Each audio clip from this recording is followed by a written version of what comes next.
আসসালামু আলাইকুম। Rosacea school and কলেজের ষষ্ঠ শ্রেণীর শিক্ষার্থীগণ, আজকে নিশ্চয়ই তোমরা সবাই ভালো আছো। তো আজকে আমরা জীবজগৎ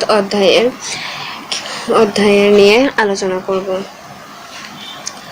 তো আমাদের চারদিকে ছড়িয়ে ছিটিয়ে রয়েছে বিভিন্ন বস্তু। এদের কারো জীবন আছে, আবার কারো নেই। চেয়ার, টেবিল, হাঁড়ি, পাতিল, ইট, লোহার কেমন বস্তু বলো তো? তোমরা পারো কিনা? তোমরা বলতে পারতেছো না, তাই তো? আচ্ছা, তারপর দেখো, আবার আম, জাম, কাঁঠাল, শাপলা, ইলিশ, কই, রুই, গরু, হরিণ, এরাই বা কি? এদের মধ্যে জীবন নেই। যাদের মধ্যে জীবন নেই তারা জড়, আবার যাদের মধ্যে জীবন আছে তারা জীব। প্রকৃতিতে বিভিন্ন রকমের জীব আছে, যেমন উদ্ভিদ, মানুষ, গরু, ছাগল, মাছ, পাখি ইত্যাদি। পানির শেওলা বা ব্যাঙের ছাতাও জীব। অ্যামিবা, ব্যাকটেরিয়া অতি ক্ষুদ্র জীব। এ সকল জীব নিয়ে জীবজগৎ গঠিত হয়েছে। তো এখানে প্রশ্ন আসে, জড় কাকে বলে? যাদের মধ্যে জীবন নেই তারাই জড়। আর জীব কারা? যাদের মধ্যে জীবন আছে তারাই জীব। প্রকৃতিতে কত রকমের জীব আছে? বিভিন্ন রকমের জীব আছে। জীবের একটা উদাহরণ দাও। উদ্ভিদ, মানুষ, গরু, ছাগল, মাছ, পাখি ইত্যাদি। তারপরে আমরা আলোচনা করব পাঠ 1, জীবের প্রধান বৈশিষ্ট্য নিয়ে। আমরা এ পাঠে জীবের প্রধান বৈশিষ্ট্য নিয়ে আলোচনা করব। গাছপালা, গরু, ছাগল, মাছ, পোকামাকড়, ব্যাঙের ছাতা, ব্যাকটেরিয়া ইত্যাদি সবই জীব। এদের জীবন আছে। ইট, পাথর, পানি, বায়ু, থালা, বাটি ইত্যাদি বস্তুর জীবন নেই, তাই এরা জড়। জীবের প্রধান বৈশিষ্ট্য সমূহ: 1. চলন। জীব নিজের ইচ্ছায় নড়াচড়া করতে পারে। কোনো কোনো জীব এক স্থান থেকে অন্য স্থানে যেতেও পারে। উদ্ভিদ বেড়ে ওঠার সময় তার ডগা নড়াচড়া করে, কিন্তু একটি জড় কি তা পারে? পারে না। 2. খাদ্য গ্রহণ। প্রতিটি জীবই খাদ্য গ্রহণ করে জীবন ধারণ করে। এক খণ্ড পাথর কি খাদ্য গ্রহণ করতে পারে? না, পারে না। 3. প্রজনন। প্রতিটি জীবই বংশবৃদ্ধি করতে পারে। প্রাণীর বাচ্চা হয়, উদ্ভিদের চারা হয়। একটি জড় কি তা করতে পারে? না, পারে না। 4. রেচন। প্রতিটি জীব বিশেষ প্রক্রিয়ায় তার দেহে উৎপাদিত বর্জ্য পদার্থ বাইরে বের করে দেয়। এ প্রক্রিয়ায় রেচন। মূত্র ও কার্বন ডাই অক্সাইড ত্যাগ এক ধরনের রেচন প্রক্রিয়া। একটি জড়তে কি এ ধরনের প্রক্রিয়া দেখা যায়? না, দেখা যায় না। 5. অনুভূতি। আমাদের শরীরে সূচ ফোটালে আমরা ব্যথা পাই, আবার চোখে তীব্র আলো পড়লে চোখ বন্ধ হয়ে যায়, কারণ সূচ বা আলো আমাদের দেহে অনুভূতির সৃষ্টি করেছে। একটি লজ্জাবতী গাছের পাতা ছুঁলেই তা বন্ধ হয়ে যায়, কিন্তু একটি ইট বা পাথরকে ছুঁলে বা সূচ ফোটালে সে কোনো প্রতিক্রিয়া দেখাবে না। 6. শ্বাস প্রশ্বাস। প্রতিটি জীব জন্মের পর থেকে শ্বাস গ্রহণ ও ত্যাগ করা শুরু করে। মৃত্যুর পূর্ব মুহূর্ত পর্যন্ত এ প্রক্রিয়া চলতে থাকে। 7. বৃদ্ধি। প্রতিটি জীব জন্মের পর থেকে ধীরে ধীরে বৃদ্ধি পেতে থাকে, কিন্তু একটি জড় পদার্থে সেরূপ কিছু হয় কি? না, হয় না। 8. অভিযোজন। একটি জীব পরিবেশের সাথে নিজেকে খাপ খাওয়াতে বা মানিয়ে নিতে পারে। পাঠ 2, জীবজগতের শ্রেণীকরণ। কম সময়ে সহজে জীবজগৎ সম্পর্কে ধারণা পাওয়ার জন্য শ্রেণীকরণের সাহায্যে বর্তমান ও অতীতের সব জীবকে একটি পদ্ধতিতে সাজানো হয়। জীববিজ্ঞানীগণ বিভিন্ন সময় জীবকে শ্রেণীবদ্ধকরণের চেষ্টা করেছেন। সর্বাধুনিক পদ্ধতিটি আবিষ্কার করেন 1978 সালে বিজ্ঞানী মার্গুলিস ও হুইটেকার। আধুনিক শ্রেণীকরণ পদ্ধতিতে জীবজগৎকে মোট 5টি রাজ্যে ভাগ করা হয়েছে, যেমন মনেরা, প্রোটিস্টা, ফানজাই, প্ল্যান্টি, অ্যানিমেলিয়া। কি, আমি আবারও বলছি, মনেরা, প্রোটিস্টা, ফানজাই, প্ল্যান্টি, অ্যানিমেলিয়া। তো এখন দেখা যাক যে জীবগুলোকে কোন কোন বৈশিষ্ট্যের কারণে আলাদা আলাদা জীব রাজ্যের অধীনে শ্রেণীকরণ করা হয়েছে।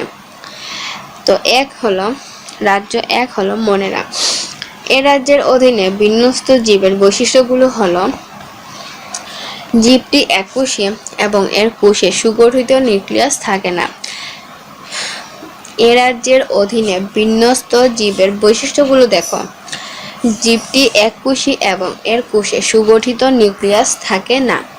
এরা খুবই ক্ষুদ্র এবং অণুবীক্ষণ যন্ত্র ছাড়া এদের দেখা যায় না। উদাহরণ: রাইবোজিয়াম, রাইজোবিয়াম। উদাহরণ কি হলো? রাইজোবিয়াম। রাজ্য 2, প্রোটিস্টা। এর অধীনে ওই সকল জীবকে বিন্যস্ত করা হয় যাদের কোষ সুগঠিত নিউক্লিয়াস যুক্ত। এরা এককোষী, একক বা দলবদ্ধভাবে থাকতে পারে। উদাহরণ: ইউগ্লেনা, এমিবা ইত্যাদি। ফানজাই বা ছত্রাক। এদের দেহে সুগঠিত নিউক্লিয়াস থাকে। এরা সাধারণত এককোষী বা বহুকোষী হয়। দেহে ক্লোরোফিল নেই, তাই এরা পরভোজী। উদাহরণ: ইস্ট, পেনিসিলিয়াম, মাশরুম ইত্যাদি। তারপরে হলো প্ল্যান্টি বা উদ্ভিদ জগৎ। এরা সাধারণত নিজেরা নিজেদের খাদ্য প্রস্তুত করতে পারে, তাই এরা স্বভোজী। এরা এক বা বহুকোষী হতে পারে। কোষপ্রাচীর সেলুলোজ দ্বারা নির্মিত। এদের কোষ সুগঠিত নিউক্লিয়াস যুক্ত। উদ্ভিদের সবুজ কণিকা বা ক্লোরোফিল থাকে, তাই এগুলো খাদ্য প্রস্তুত করতে পারে। উদাহরণ: ফার্ন, আম, জাম, কাঁঠাল ইত্যাদি। তারপরে হলো রাজ্য 5, অ্যানিমেলিয়া বা প্রাণী জগৎ। এসব জীবের কোষে সেলুলোজ নির্মিত কোষপ্রাচীর থাকে না। সাধারণত এই কোষগুলোতে প্লাস্টিডও থাকে না, তাই খাদ্যের জন্য এরা উদ্ভিদের উপর প্রত্যক্ষ বা পরোক্ষভাবে নির্ভরশীল, যেমন মাছ, পাখি, গরু, মানুষ ইত্যাদি। পাঠ 3, অপুষ্পক উদ্ভিদ। উদ্ভিদের মধ্যে কিছু সংখ্যক উদ্ভিদে ফুল ও ফল হয় না। এরা স্পোর বা রেণু সৃষ্টির মাধ্যমে প্রজনন সম্পন্ন করে। এদের সব অপুষ্পক উদ্ভিদ বলে। এদের অনেকের দেহকে মূল, কাণ্ড, পাতায় বিভক্ত করা যায় না। এরা সমাঙ্গদেহী উদ্ভিদ, যেমন স্পাইরোগাইরা। আবার কিছু কিছু উদ্ভিদের কাণ্ড ও পাতা রয়েছে, তবে সাধারণত উদ্ভিদের ন্যায় মূল নেই। মূলের পরিবর্তে রাইজয়েড রয়েছে। এরা সবুজ ও স্বভোজী। এদের স্যাঁতসেঁতে ইট, মাটি, দেয়াল ও গাছের বাকলে জন্মাতে দেখা যায়। এছাড়া পানিতে ভাসমান অবস্থায় এদের দেখা যায়। সাধারণত এরা পুরাতন ভেজা দেয়ালে কার্পেটের মতো নরম আস্তরণ করে ঠাসাঠাসিভাবে জন্মে, যেমন মস। ফার্ন অপুষ্পক উদ্ভিদের মধ্যে সর্বোন্নত উদ্ভিদ। ফার্নের দেহ মূল, কাণ্ড, পাতায় বিভক্ত। বাড়ির পাশে স্যাঁতসেঁতে ছায়াযুক্ত স্থানে এবং পুরনো দালানের প্রাচীরে এরা প্রচুর পরিমাণে জন্মে, যেমন ঢেঁকি শাক। পাঠ 4 থেকে 6, সপুষ্পক উদ্ভিদ। সপুষ্পক উদ্ভিদে ফুল উৎপন্ন হয়, যেমন আম, কাঁঠাল, শাপলা, জবা ইত্যাদি। এদের দেহ সুস্পষ্টভাবে মূল, কাণ্ড, পাতায় বিভক্ত। কোনো উদ্ভিদ ফল উৎপন্ন করে, আবার কোনোটি ফল উৎপন্ন করে না, তাই বীজগুলো অনাবৃত থাকে। এরা প্রধানত 2 ধরনের, যথা নগ্নবীজী ও আবৃতবীজী। এদের দেহে অত্যন্ত উন্নত ধরনের পরিবহন কলা উপস্থিত থাকে। এরাই কাঠ প্রদানকারী উদ্ভিদ। নগ্নবীজী উদ্ভিদ। এসব উদ্ভিদের ফুলে ডিম্বাশয় না থাকায় ডিম্বকগুলো নগ্ন থাকে। এসব ডিম্বক পরিণত হয়ে বীজ উৎপন্ন করে। উদাহরণ: সাইকাস, পাইনাস ইত্যাদি। আবৃতবীজী উদ্ভিদ। আম, জাম, কাঁঠাল, তাল, নারিকেল, সুপারি, সরিষা সহ আমাদের চারপাশে অধিকাংশ সবুজ উদ্ভিদই সপুষ্পক আবৃতবীজী উদ্ভিদ। এসব উদ্ভিদের ফুলে ডিম্বাশয় থাকে। ডিম্বকগুলো ডিম্বাশয়ের ভিতরে সজ্জিত থাকে। নিষেকের পর ডিম্বক বীজে ও ডিম্বাশয় ফলে পরিণত হয়। এ কারণে বীজগুলো ফলের ভিতরে আবৃত অবস্থায় থাকে। পাঠ 8, অমেরুদণ্ডী ও মেরুদণ্ডী প্রাণী। একটি আস্ত বা গোটা রান্না করা মাছ নাও। আস্তে আস্তে মাছের নরম অংশগুলো সরিয়ে নাও, যেন মাছের লম্বা কাঁটাটা ভেঙে না যায়। এবার পড়ে থাকা কাঁটাটা লক্ষ্য করো। মাছের ঘাড় থেকে লেজ পর্যন্ত যে শক্ত দণ্ডের মতো লম্বা কাঁটাটি দেখতে পাচ্ছ, সেটি মেরুদণ্ড। এবার তোমরা সবাই তোমাদের পিঠের মাঝ বরাবর হাত দাও। ঘাড় থেকে শুরু করে কোমরের শেষ পর্যন্ত পিঠের মাঝখানে বরাবর শক্ত লম্বা হাড়ের দণ্ড অনুভব করছো কি? হ্যাঁ, এটি মেরুদণ্ড। মেরুদণ্ডের উপস্থিতির উপর ভিত্তি করে প্রাণী জগৎকে দুই ভাগে ভাগ করা হয়েছে, অমেরুদণ্ডী ও মেরুদণ্ডী।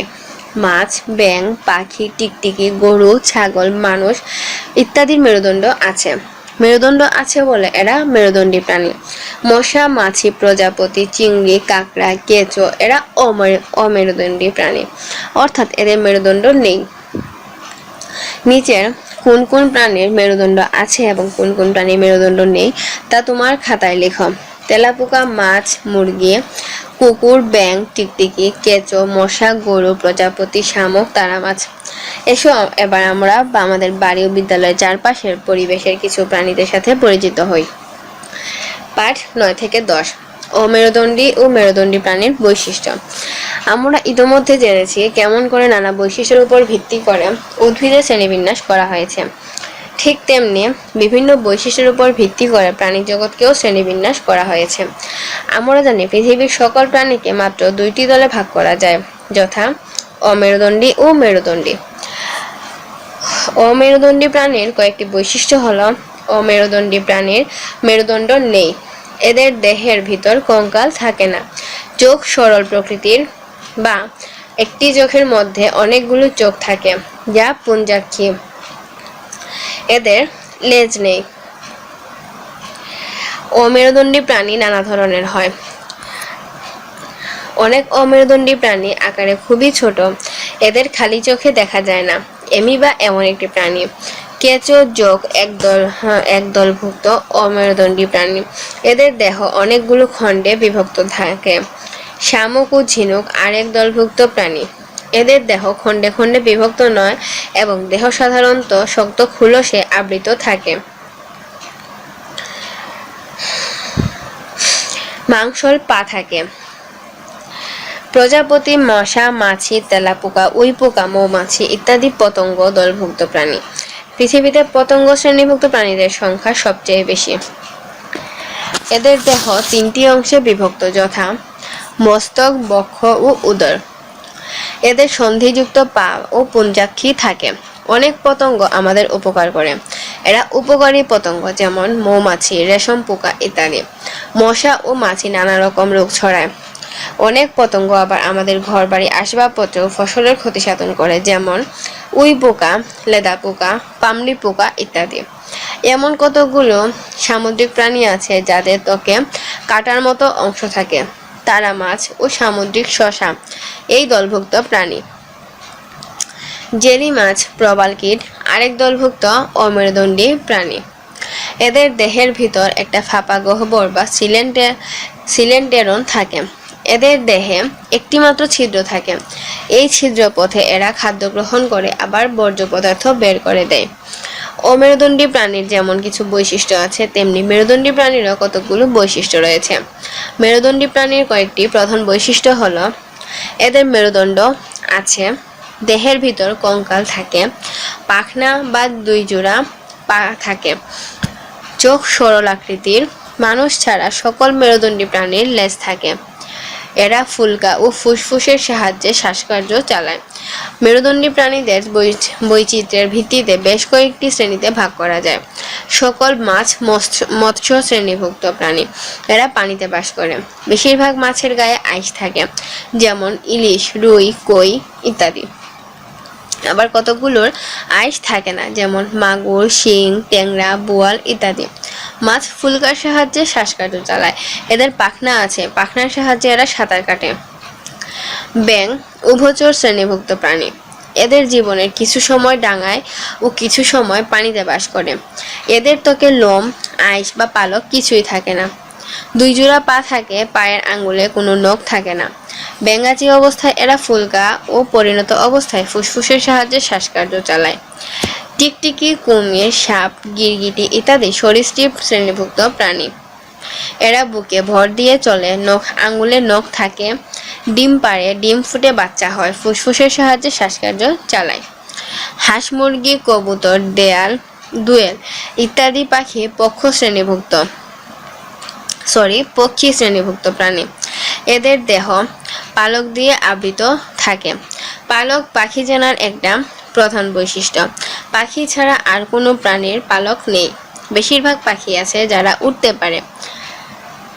উট পাখি, পেঙ্গুইন এবং আরো কিছু পাখি আছে যারা উড়তে পারে না। পাখি ডিম পাড়ে, ডিম থেকে বাচ্চা হয়। বানর, ইঁদুর, কুকুর, বিড়াল, গরু, ছাগল ইত্যাদি স্তন্যপায়ী শ্রেণীভুক্ত। মানুষও এই দলের অন্তর্ভুক্ত। এদের দেহে লোম থাকে। বাচ্চা মায়ের দুধ খেয়ে বড় হয়। মায়েরা বাচ্চা প্রসব করে।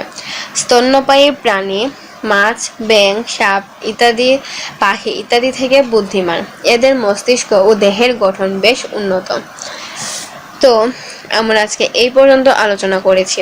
এখন আমরা এখান থেকে কিছু সংক্ষিপ্ত প্রশ্ন নিয়ে আলোচনা করব। সংক্ষিপ্ত প্রশ্নগুলো হলো, যেমন দেখো আমরা এখানে প্রশ্নগুলো পাই এরকম যে কঙ্কাল থাকে না কার? অমেরুদণ্ডী প্রাণীর। পৃথিবীতে সবচেয়ে ক্ষুদ্রতম জীব হলো কোনটি? ব্যাকটেরিয়া। ব্যাকটেরিয়া হলো অতি ক্ষুদ্র জীব। সকল প্রকার জীব নিয়ে গঠিত হয় কি? জীবজগৎ। জীবন ধারণের জন্য জীব গ্রহণ করে কি? খাদ্য। জীবের প্রধান বৈশিষ্ট্য কোনটি? কয়টি? 8টি। সংখ্যা বৃদ্ধির জন্য প্রতিটি জীবেরই আছে প্রজননের ক্ষমতা। মূত্র ও কার্বন ডাই অক্সাইড ত্যাগ করাকে কি বলে? এক ধরনের রেচন প্রক্রিয়া। দেহে উৎপাদিত বর্জ্য বাইরে বের করার প্রক্রিয়াকে কি বলে? রেচন। লজ্জাবতীর পাতাকে ছুঁয়ে দিলে তা বন্ধ হয়ে যাবার কারণ কি? অনুভূতি। প্রতিটি জীবই জন্মের পর থেকে ধীরে ধীরে কি হয়? বৃদ্ধি পায়। তারপরের প্রশ্ন, কম সময়ে জীবজগৎকে জানার মাধ্যম হলো কি? শ্রেণীকরণ। জীবজগতের আধুনিক শ্রেণীকরণ করা হয় কত সালে? 1978 সালে। জীবজগতের সর্বাধুনিক শ্রেণীবিন্যাস আবিষ্কার করেন কে? মার্কিউলিস ও হুইটেকার। আধুনিক শ্রেণীকরণে জীবজগৎকে কয় ভাগে ভাগ করা হয়? 5টি ভাগে বা 5টি রাজ্যে। সেলুলোজবিহীন পুষ্পরাজির প্রাণীর উদাহরণ গরু। প্রোটিস্টা রাজ্যের জীবেরা বসবাস করে কোথায়? একক বা দলবদ্ধভাবে। ক্লোরোফিলহীন পরভুজ ফানজাই। প্লান্টি রাজ্যের জীবের পুষ্পরাজি গঠিত হয় সেলুলোজ দিয়ে। প্লাস্টিড যুক্ত সবুজি উদ্ভিদের রাজ্য কোনটি? প্লান্টি।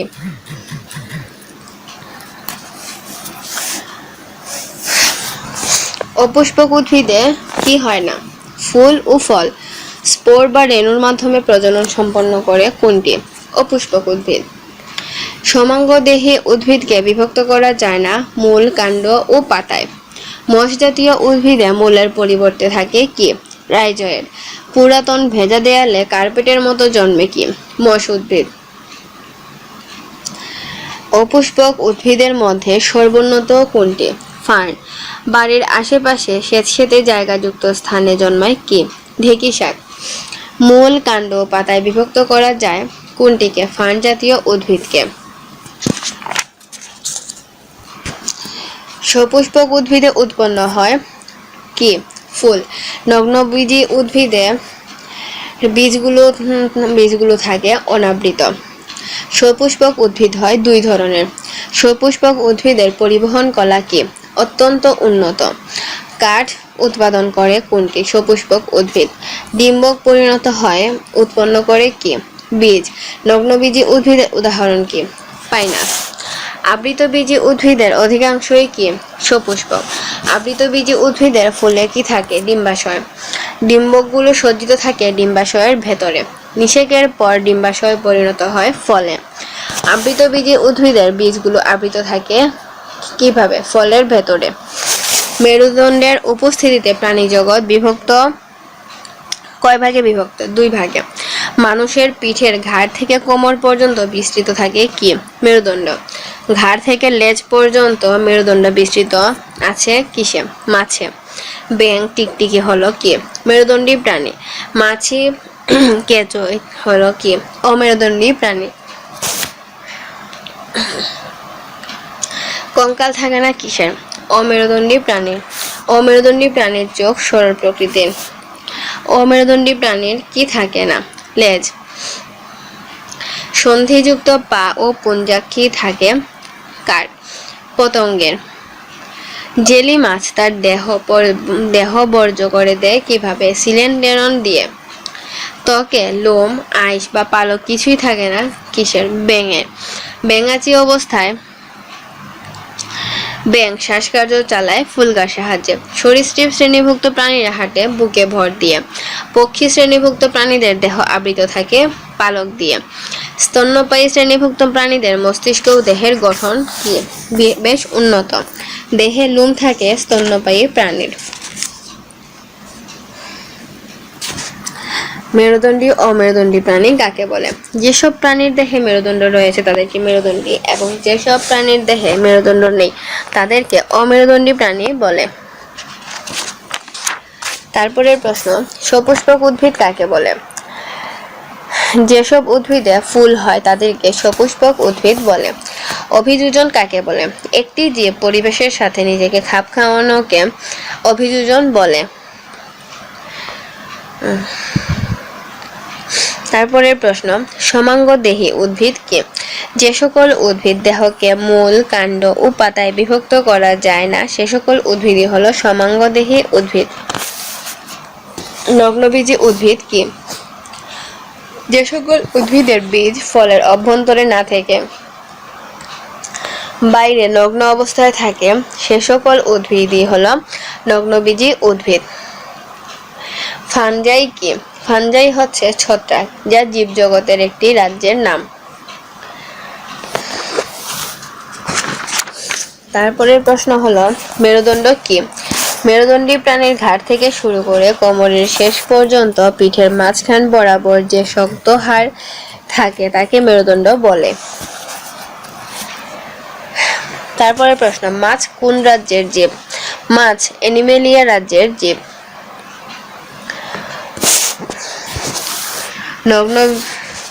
নগ্নবীজী উদ্ভিদ কাকে বলে? যে সকল উদ্ভিদের বীজ ফলের অভ্যন্তরে না থেকে বাইরে নগ্ন অবস্থায় থাকে সে সকল উদ্ভিদই হলো নগ্নবীজী উদ্ভিদ। ফল কাকে বলে?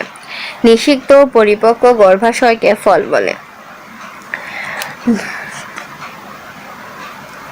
অ্যামিবা কোন রাজ্যের জীব? অ্যামিবা প্রোটিস্টা রাজ্যের জীব। শ্রেণীকরণ কাকে বলে?